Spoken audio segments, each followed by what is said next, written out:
Have you ever noticed that right when you think you've finally got your life figured out, the whole thing just starts crumbling?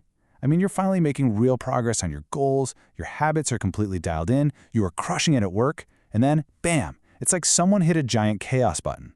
Your car breaks down out of nowhere, your boss becomes totally impossible, and that relationship you thought was rock solid, yeah, it starts to fracture. Well, welcome to this explainer. Today we're diving deep into this exact phenomenon. We're going to take some fascinating research, a bit of psychology, and a few different cultural perspectives and distill them into clear, actionable insights for you. Because when this kind of chaos hits, you just sit there wondering, right? Why does everything fall apart right before it gets better? Seriously, are you just cursed? Is the universe playing some cruel, elaborate joke on you? Or is this chaos actually a totally predictable, absolutely necessary phase of profound personal growth? Well, that's exactly what we're mapping out today. We are going to look at the hard data, the psychology behind it, and even touch on some spiritual perspectives to figure out why your life seems to completely implode right when you're on the verge of a massive breakthrough. So, here is the core idea we'll be exploring today. True change is almost never a straight, easy hike up a mountain. Instead, it's a messy and, let's be honest, sometimes painful reorganization of your life that can honestly feel like total destruction. Like the quote says, your old way of being is literally dissolving to make room for who you are becoming. Let's jump right into Section 1, when everything falls apart. To really get this, we have to look at the psychological battle happening right inside your own head. When you start genuinely changing your life, eating better, setting firm boundaries, going after that big promotion, you aren't just changing your daily actions, you're actually changing your identity. And the thing is, your old identity is familiar. Your brain has spent years, maybe decades, building deep neurological pathways just to keep you safe and predictable. So when you try to step into this new, healthier identity, your brain's ancient panic button gets absolutely smashed. To your primal brain, change equals danger, new equals unknown, and the unknown, well, that equals potential death. Because of that, your subconscious starts initiating self-sabotage, amplifying literally every minor setback just to force you back into what feels familiar and safe. It's kind of like a major house renovation. Before you get to kick back and enjoy that beautiful, expansive new space, you absolutely have to tear down some walls. You've got to rip up the old floors and live in construction dust and absolute chaos for a little while. It always looks way worse before it looks better. But that destruction is a mandatory prerequisite for creating something new. Your old coping mechanisms and those cozy comfort zones, they have to be completely demolished. So the crucial takeaway here is developing what's known as chaos confidence. This is the ability to stay completely calm in the middle of the storm, because you fundamentally understand that the disruption isn't a sign you're failing. It's temporary and it is deeply purposeful. By surviving this falling apart phase, you're actually building your capacity to handle even bigger transformations down the road.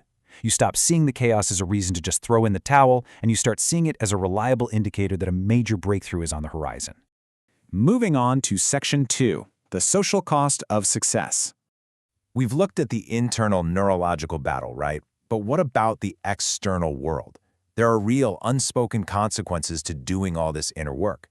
As you level up and start outgrowing your current environment, you might notice some, pretty uncomfortable social symptoms. Friendly support suddenly turns into these probing, almost suspicious questions.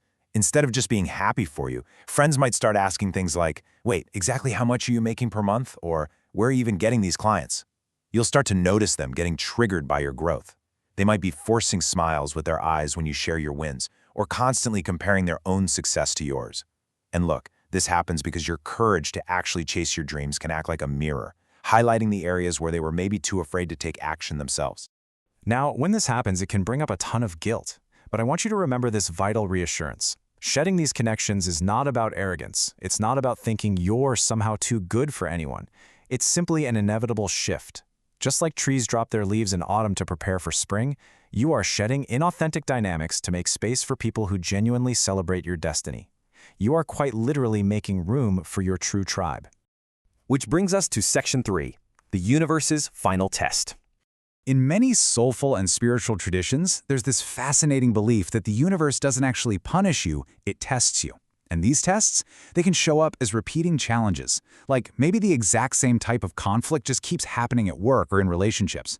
You feel pulled violently out of your comfort zone and your daily life just feels unusually chaotic. Or maybe old wounds and fears you swore you'd already dealt with suddenly reappear out of nowhere, and you're facing all these strange delays or closed doors. Well, this framework suggests that the universe presents these specific obstacles as sort of a final exam to ensure you actually have the emotional strength and alignment ready for your new level of life. This kind of growth is beautifully captured by the idea of the spiral staircase. See, we so often think of progress as this steady, straight uphill climb, where every single day is marginally better than the last. But it's actually a spiral staircase. You will frequently find yourself circling back and revisiting very familiar challenges, similar roadblocks, and those same old fears. But here's the key difference. This time, you are facing them from a much higher level of awareness on that staircase. All right, moving into Section 4, the mindset of a champion. To understand how we actually survive these tests without just giving up entirely, we have to turn to the landmark work of psychologist Dr. Carol Dweck. Her research beautifully illustrates how our core beliefs about human qualities directly determine our resilience. What she discovered is that it isn't just about having ironclad willpower. It's really about the fundamental lens through which you view your own potential during these crazy, chaotic phases. Dr. Dweck presented this super fascinating hypothetical scenario to highlight the difference. Imagine this. You get a C+ on a midterm, and then, on the drive home, you get a parking ticket. Ouch, right? Well, a person with a fixed mindset internalizes these bad events as permanent character flaws. They literally say things to themselves like, "I am a total failure," or "I'm just a loser." But a person with a growth mindset, they view the exact same messy, frustrating obstacles as an invitation to learn. They think, okay, I need to study harder for the next test, and I definitely need to be more careful about where I park. So the absolutely crucial point here is that thriving in the messy middle requires a growth mindset. You have to see setbacks merely as data for improvement, not as some grand indictment of your worth as a human being. Let's head into our final section, Section 5, trusting the unseen signs. So how do we actually navigate the total unknown of the messy middle? Let me ask you something. What happens when the data fails? In business and in life, honestly, we love our analytics. But what do you do when the analytics are totally inconclusive? When the market shifts completely unexpectedly, and logic alone is just causing you massive decision paralysis? Well, according to research on top CEOs, when the hard data falls short, they actually rely on intuition. But wait, it's not just some random wild guess. It is highly calibrated pattern recognition. They balance their gut feelings using a few very pragmatic steps. Number one is hypothesis testing. They use their gut to form a quick theory, then go out and seek the absolute minimum data needed to validate it. Number two is peer advisory. They bounce these intuitive leaps off a trusted board of advisors just to check for any blind spots. And number three is scenario planning. They blend that intuition with structured simulations. Essentially, they use their inner compass when the external map is completely blank. On the other hand, some people look for external synchronistic patterns. In the field of numerology, for instance, many hold the belief that repeating numbers, often referred to as angel numbers, are literal signs that a breakthrough is imminent. For example, spotting 1111 is seen as a cue to initiate a new professional path. 222 is viewed as reassurance that your hard work is about to pay off. 555 indicates that an inevitable shift or relocation is coming, and 888 represents impending abundance and professional reward. Regardless of your personal belief system, just recognizing these patterns can actually serve as a powerful psychological anchor, reminding you to stay focused and grounded during the chaos. And here is a truly fascinating indicator that your ultimate success is right around the corner. You are no longer clinging on. So often, when we want something really badly, we hold on to it with this desperate, tight, white-knuckle grip. But a major sign of an impending breakthrough is when that grip finally just loosens. You develop a relaxed, fluid energy toward your goals. You start trusting the process rather than trying to force the timeline. Ultimately, purpose lives in alignment, not in pressure. True breakthroughs simply do not occur when you are white-knuckling your way through life trying to force old patterns to work in a brand new reality. They happen when you finally stop resisting the breakdown, when you embrace the construction dust to the renovation, and when you align peacefully with your evolving identity. So as we wrap up this explainer, I want to leave you with one final provocative thought.